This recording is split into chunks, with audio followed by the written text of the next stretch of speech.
네, 이 시간 책임져 주시는 분입니다. 선재규 선임 기자와 함께하겠습니다. 어서 오세요. 안녕하세요. 네, 오늘 어떤 뉴스 먼저 살펴볼까요? 나토 사무총장이 미국에 갔는데요. 네. 미국에 가서 그 보수 싱크탱크 헤리티지에서 연설을 했는데 그 중국 견제에 대한 얘기를 많이 했습니다.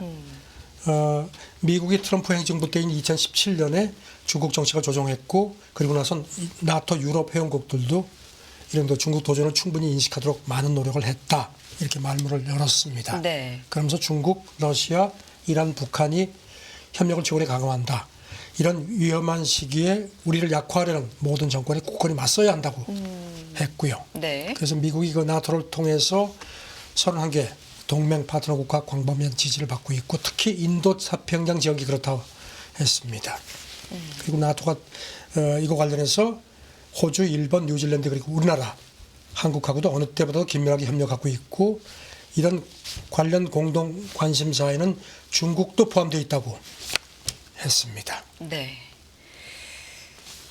그렇군요. 그런 가운데 저희가 애플 실적이 좀 나와서 잠깐만 속보로 좀 전해드리겠습니다. 지금 사실 시간외 거래에서는 애플이 2%대 하락으로 좀 반전하면서 하락하는 흐름을 보여주고 있는데 예상치보다는 잘 나왔다, 비트했다라는 또 소식이 전해지고 있고요. 단지 이 중국 쪽의 매출을 좀 걱정했었는데 13% 하락하는 중국 쪽에서의 매출 흐름을 보여줬다. 이런 부분이 좀 시장의 우려를 자아내는 것도 같습니다. 애플 실적이 발표가 됐는데요. 잠시 후에 또 자세하게 이 부분도 전해드리도록 하겠습니다. 일단 실적은 예상치 대비해서는 비트했다. 하지만 중국 쪽에서는 좀 감소한 매출이 발표가 됐다라는 부분이 전해집니다. 자, 다음 얘기로 국제 뉴스 또 넘어가겠습니다. 왕이 신년회 얘기를 좀 해주실까요? 네, 왕이가 그 공산당 중앙외사판공실 주임 이거 외교부장을 겸하고 있죠. 그저께 네. 베이징에서 그 중국에 있는 그 외교 사절들을 초청해서 신년 리셉션을 했습니다. 우리도 정재호 주중대사가 참석을 했고요. 네. 인사말을 했는데 지난해 그 팬데믹 장벽을 넘어서 교류의 소중함이 더욱 절실했다 하면서 강대국, 아시아, 글로벌 사우스 이제 남반구에 있는 신흥 개도국을 통칭하는 거죠. 그다음에 중동에 대해서 여러 가지 그 중국의 외교 성과를 나열을 했습니다. 네. 그 샌프란시스코 비전을 그 중미 정상회담을 강조를 했고요. 그다음에 러시아에 대해서도 신형 강대국 관계의 본보기를 만들어서 글로벌 전략 안정에 도움이 됐다고 그렇게 평가를 했습니다. 네. 그다음에 중앙아시아하고 아세안과의 관계는 이른바 그 친선 해용, 이웃하고 친하게 지내고 혜택을 주면서 포용한다. 이거를 중국이 실천했다. 그래서 아시아에 신뢰할 수 있는 파트너가 됐다고 했고요. 일본하고 호주 관계도 강조를 했습니다. 일본 같은 경우는 전략적인 호혜 관계를 전면적으로 추진해 나갈 것임을 재확인했다고 했고요. 호주도 그 안정적인 발전 궤도로 돌아왔다고 평가를 했는데 네. 근데 우리나라하고 관계에 대해서는 전혀 언급을 하지 않았습니다. 아시다시피 이미 정상회담 개최에 합의를 한 한중일 협력 분야에 대해서도 왕이가 이 자리에서 얘기를 안 했습니다. 네. 아무래도 최근에 좀 우리나라하고 중국 관계가 좀 소원해진 거를 반영한 게 아니라는 그런 분석이 가능합니다. 에이펙 정상회담 때 우리 윤석열 대통령과 시진핑 주석의 어떤 그런 모습들도 양쪽이 뭐 네. 회담을 조율을 한 걸로 알려졌는데 잠깐 마주쳐가지고 한 3분 정도 그렇죠. 대화하고 악수한 거 외에는 없죠. 그리고 또 지난달 19일 같은 경우에 광둥성 선전에서 한중 외교부 국장급 협의가 있었는데 네. 그때도 그 서로 간에 어떤 이견 차이 같은 게 확실하게 그 드러났습니다. 그래서 중국 쪽에서는 대만하고 해양 같은 중국의 핵심적이고 중대한 우려에 대해서 우리의 입장을 엄정한 입장을 표명했다. 네. 그래서 이견이 있었음을 아주 숨기지 않았습니다. 네.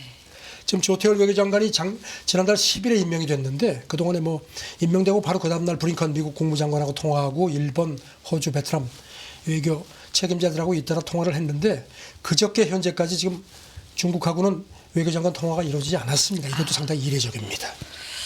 좀 생각해 볼 만한 여러 가지 이슈가 있습니다. 관련돼서 자 다음 얘기도 해보겠습니다. 체코 신규 원전 입찰 관련된 얘기인데 2파전이라고요? 어디하고 어딘가요?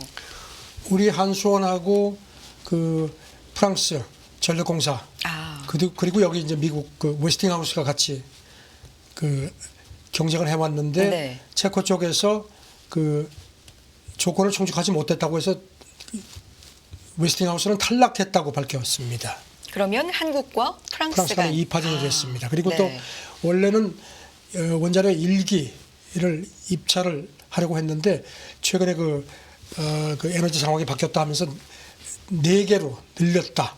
그렇게 해서 우리한테는 어떻게 보면 좀 좋은 기회가 되는 셈이 됐습니다. 네. 그 웨스팅하우스가 입찰서에 법적 구속력이 없기 때문에 조건이 충족되지 않았다고 체코 통상장관도 확인을 했습니다.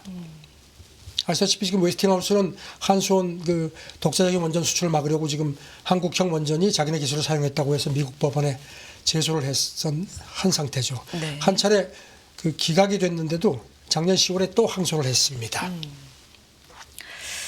체코는 뭐 원전 1기를 건설할 예정이었는데 이걸 4기로 늘리고 뭐 이런 또 과정이 있잖아요.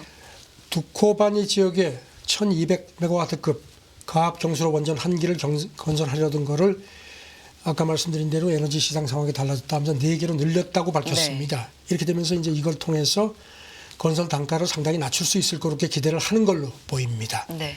일단 체코는 한수원하고 그 프랑스 전력공사에 대해서 오는 4월 15일까지 새로운 입찰서를 제출하도록 그렇게 요청을 한 걸로 돼 있고요. 그다음에 5월 말까지 평가를 마치고 6월에는 그 어느 쪽에 줄지를 결정할 걸로 그렇게 기대가 된다는 게 외신 보도입니다. 네. 이 새롭게 건설되는 원전은 2036년 가동을 목표로 하는 걸로 되어 있습니다. 지금부터 한 12년 후 네. 가동을 목표로 하고 있다. 체코의 신규 원전 입찰 내용까지 들어봤습니다. 다음은 미국 대선 얘기 몇 가지 좀 해보도록 할까요? 바이든 대통령 7개 경합주에서 트럼프 전 대통령의 오차박 열세다 이런 분석이 있네요. 어디 분석입니까? 블룸버그하고 모닝 컨설트가 지난달 말에 그 이제 7개 경합주가 이제 애리조나, 조지아, 미시간, 네바다, 노스캐롤라이나, 펜실베이니아, 위스콘신입니다. 네. 여기를 조사를 했더니 그 바이든하고 트럼프 가상 양자 대결 경우는 그 트럼프한테 바이든이 6% 포인트 밀리는 걸로 되어 있습니다. 여기다가 로버트 케네디 주니어 같은 제3 후보까지 넣어서 다자 가상 대결로 봤을 때는 바이든이 트럼프한테 9% 포인트로 더 밀리는 걸로 그렇게 조사가 됐습니다. 네. 뭐 구체적인 내용이나 이유나 이런 것도 있습니까? 우선 그 이민 문제가 네. 특히 바이든한테 불리한 요소로 지적이 됐습니다. 그 응답자들은 그 가장 그 투표에서 가장 중요한 요소가 이민 문제다. 그러면서 이민 문제에 대해서는 그 트럼프를 신뢰한다는 비율이 52%로 바이든을 신뢰하는 30%보다 훨씬 높았습니다. 이 격차는 작년 12월 조사 때는 17%포인트였는데 이번에는 22%포인트로 더 벌어졌습니다. 네. 참 이민 문제가 중요하게 작용을 하는 것 같은데 어느 정도 비중인가요? 물론 아직도 가장 많은 응답자가 경제를 주요 가장 요소로 중요하게. 꼽았는데 이민 문제가 중요하다는 비율이 훨씬 더 예전보다 많아졌습니다. 네.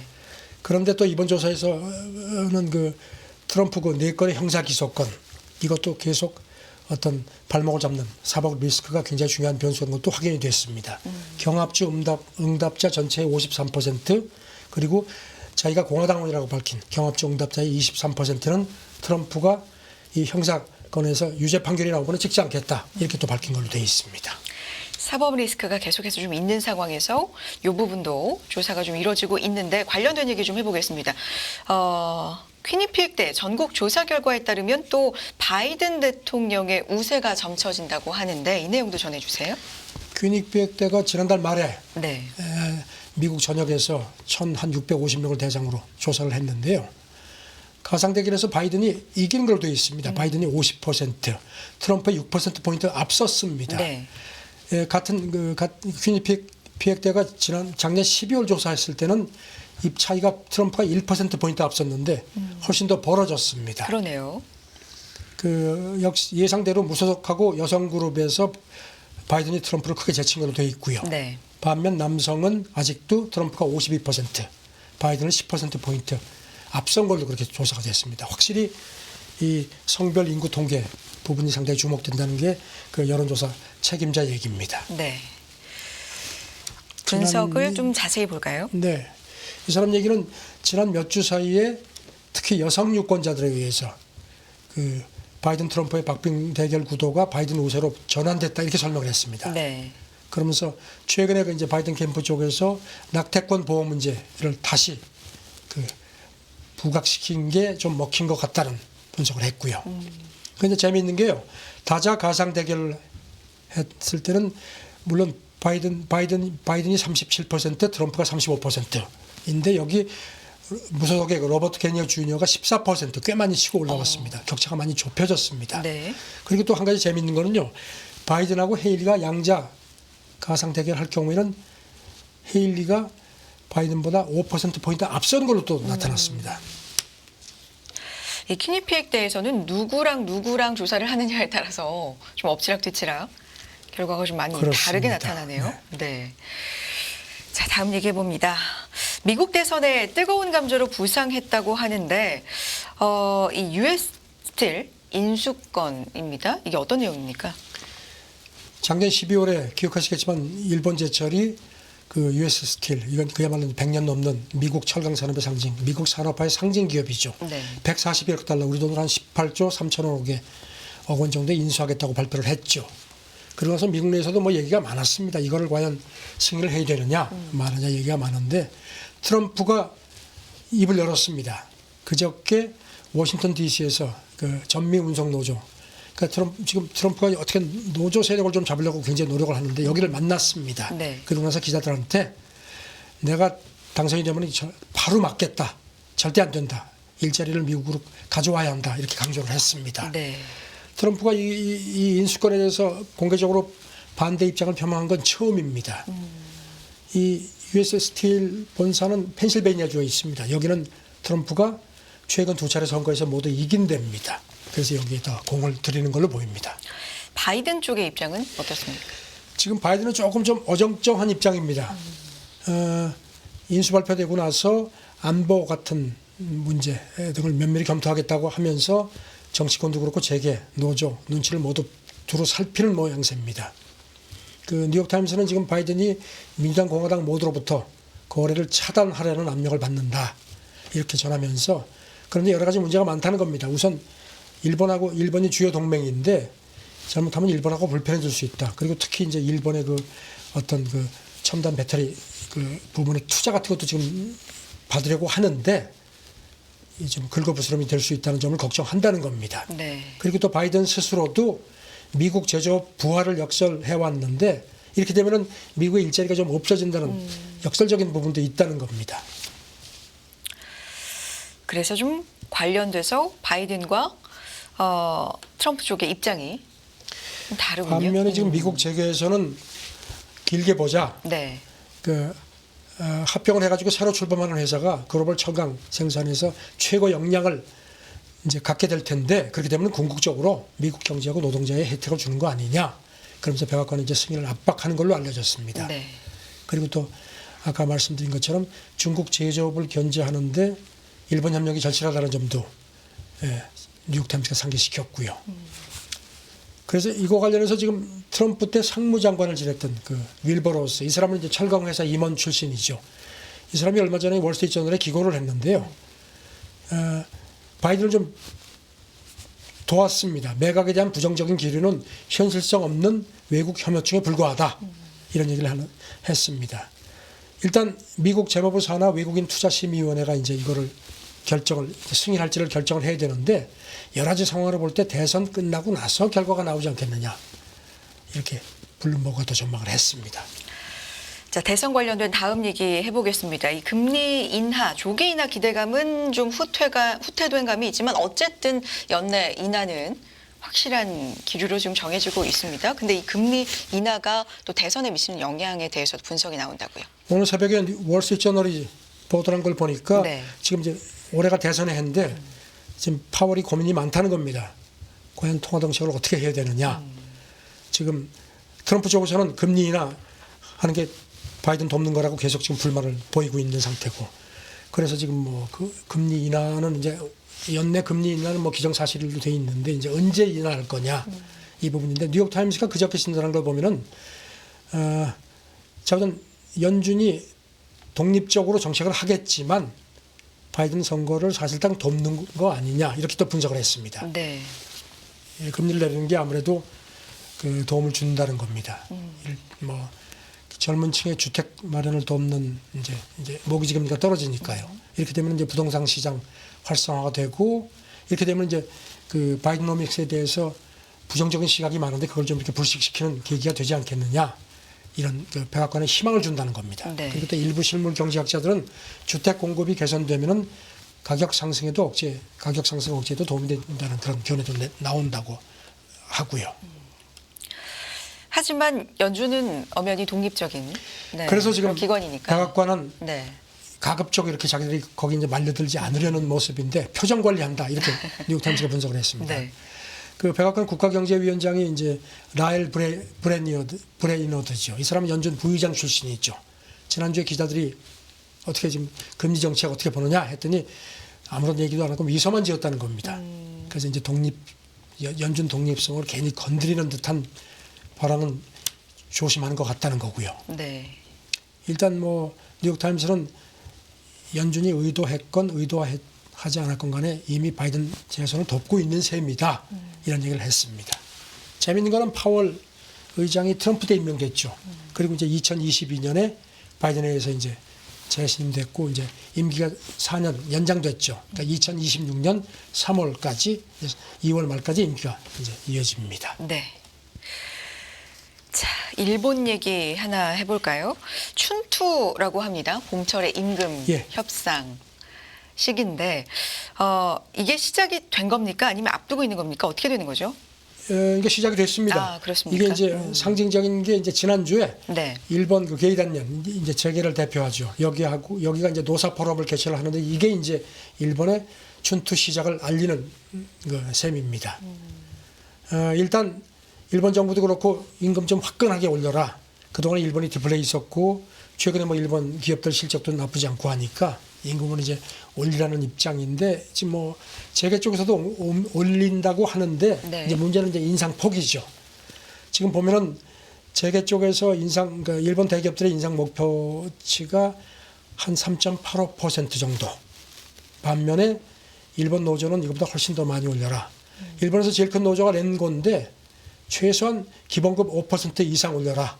이런 상태하고 또 뭐 6% 뭐 7%까지 지금 제기되는 데가 많이 있습니다. 네. 지금 사실 올해 일본도 이 통화 정책 변화를 네. 좀 앞두고 있는 상황에서 사실 예상치 못했던 이 지진이라는 변수로 인해서 좀 미뤄진 감이 없지 않아 있습니다만 이 춘투가 어떻게 되느냐에 따라서 또 갈릴 수 있다라는 그렇죠. 지금 뭐 부분도 나오고 있죠. 네. 기시다 총리가 지난주에 그 총리 관저에서 노사정 회의를 했는데 그때 지난해 수준 이상의 이제 인상을 요청하겠다 네. 했는데 작년 같은 경우에는 1,000명 이상 대기업 임금 인상 폭이 전년보다 한 1.4%포인트 늘어서 3.6%였습니다. 이게 네. 이제 94년 이후 처음으로 3%대를 기록한 건데 하지만 지금 물가 상승 이런 것도 엔저 같은 것 때문에 사실 일본 실질적인 노동자 실질 임금은 작년 11월까지 20개월째 연속 하락했습니다. 네. 그래서 지금 초점은 기본급 인상입니다. 기본급을 얼마나 올려야 하는데 이제 대기업들은 한 6 내지 7% 정도를 올리려고 하는 모양새인데 문제는 일본 고용의 한 70%를 차지하는 중소업계가 얼마나 올릴 거냐. 그래서 지금 기시다 총리도 지난주 노사정 회의 때 그 건설이라든가 화물 운송 같은 22개 부문을 중점 업종으로 지정을 했습니다. 그래가지고 네. 이쪽에 임금 인상 노력을 정부가 계속 체크하겠다고 강조를 했는데 과연 춘투에서 어느 정도 인상폭이 합의가 될지 궁금합니다. 그러게요. 일본 같은 경우는 임금 인상이 최근에 좀 중요하게 화두로 또 떠오른 감이 없지 않아 있기 때문에 이 춘투의 흐름도 지켜봐야 되겠습니다. 국제뉴스 살펴봤습니다. 선재규 선임기자였습니다. 고맙습니다. 네, 감사합니다.